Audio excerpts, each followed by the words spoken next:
तुमने कभी ऐसा फील किया है कि सब लोग लाइफ में आगे बढ़ रहे हैं और तुम वही के वही हो? जैसे तुम सोशल मीडिया ओपन करते हो, कोई नई जॉब ले रहा है, कोई फॉरेन शिफ्ट हो रहा है, कोई बिजनेस स्टार्ट कर रहा है और तुम बस स्क्रीन देखते रह जाते हो। अंदर से एक अजीब सा फीलिंग आता है कि मैं पीछे रह गया हूँ और फिर तुम कंपेयर करना स्टार्ट कर देते हो। उसकी लाइफ बेटर है, उसकी ग्रोथ फास्ट है, उसका फ्यूचर सिक्योर है और धीरे धीरे तुम्हारा फोकस तुम्हारी लाइफ से हटकर दूसरों की लाइफ पर चला जाता है। लेकिन यहाँ एक प्रॉब्लम है, जो तुम देख रहे हो वो कंप्लीट पिक्चर नहीं है। तुम सिर्फ उनका हाईलाइट रील देख रहे हो और अपनी लाइफ का रॉ वर्जन कंपेयर कर रहे हो, और ये कंपैरिजन ही तुम्हें अंदर से तोड़ रही है। सच बोलो, कितनी बार तुमने किसी और की सक्सेस देखकर अपनी लाइफ को डाउट किया है? कमेंट सेक्शन में बताना। कितनी बार तुमने सोचा है शायद मैं इनफ नहीं हूँ? लेकिन ये जो फीलिंग है ना, ये रियलिटी नहीं है। ये तुम्हारे ब्रेन का एक पैटर्न है। ह्यूमन ब्रेन एक्चुअली कंपेयर करता है।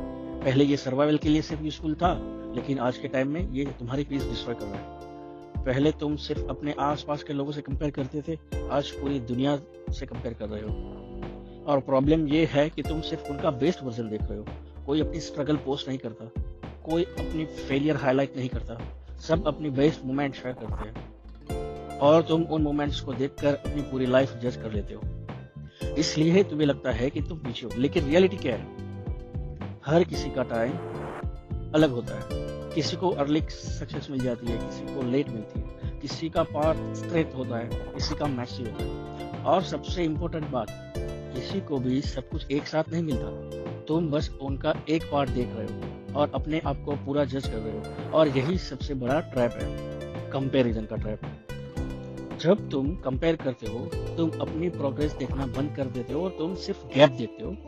और जब तुम गैप पे फोकस करते हो तो तुम्हें लगता है कि तुम फेल हो रहे हो। लेकिन अगर तुम थोड़ा रुक के देखो तो तुम्हें रियलाइज होगा कि तुम भी ग्रो कर रहे हो, बस तुम उस स्पीड से नहीं कर रहे हो जो तुम दूसरों में देख रहे हो। और हॉनेस्टली ये प्रॉब्लम ग्रोथ की नहीं है, ये प्रॉब्लम परसेप्शन की है। तुम्हें लग रहा है कि तुम पीछे हो, लेकिन एक्चुअली में तुम अपने पाथ पे ही हो। और जब तक तुम दूसरों के पाथ को फॉलो करने की कोशिश करोगे, तुम कभी सेटिस्फाइड नहीं होगे, क्योंकि तुम अपनी रेस नहीं दौड़ रहे हो, तुम किसी और की रेस दौड़ रहे हो। और सबसे डेंजरस क्या है, ये स्लोली तुम्हारा कॉन्फिडेंस डिस्ट्रॉय करता है। तुम अपने डिसीजंस डाउट करने लगते हो, तुम रिस्क लेना बंद कर देते हो, तुम सिर्फ खेलना स्टार्ट कर देते हो और फिर सच में तुम पीछे रह जाते हो। तो सॉल्यूशन क्या है? कंपैरिजन का कंप्लीट स्टॉप करना? नहीं, वो पॉसिबल ही नहीं। लेकिन तुम उसे कंट्रोल कर सकते हो।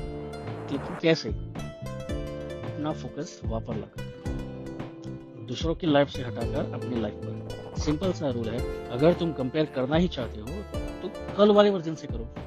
आज तुम कल से बेटर हो या नहीं, बस इतना चेक करो। और एक चीज समझ लो, स्लो प्रोग्रेस भी प्रोग्रेस होती है। छोटे स्टेप्स भी मैटर करते हैं। कंसिस्टेंसी फ्लैशी रिजल्ट से ज्यादा पावरफुल होती है। और जो लोग आज तुम्हें आगे दिख रहे हैं, उन्होंने भी कभी ना कभी वही फील किया होगा जो तुम अभी कर रहे हो। फर्क बस इतना है, उन्होंने रुकने का चूज नहीं किया, उन्होंने कंपेयर करना कम किया और एक्शन लेना ज्यादा। और वही डिफरेंस क्रिएट करता है। इसलिए जब नेक्स्ट टाइम तुम्हें लगे कि तुम पीछे हो, तो बस एक सेकंड रुकना और खुद से एक सवाल पूछना, क्या मैं सच में पीछे हूँ या मैं बस कम्पीट कर रहा हूँ? क्योंकि अगर तुम कम्पीट कर रहे हो तो प्रॉब्लम तुम्हारी लाइफ में नहीं, तुम्हारी थिंकिंग में है। और जब थिंकिंग चेंज होती है तो पूरा गेम चेंज होता है। अगर ये वीडियो तुम्हें रिलेट हुआ या कुछ नया समझ आया तो चैनल सब्सक्राइब कर लो, क्योंकि यहाँ ऐसी ही सिंपल और रियल टॉपिक्स पे बात होती है जो डायरेक्टली तुम्हारी थिंकिंग चेंज करती है। Thanks for watching.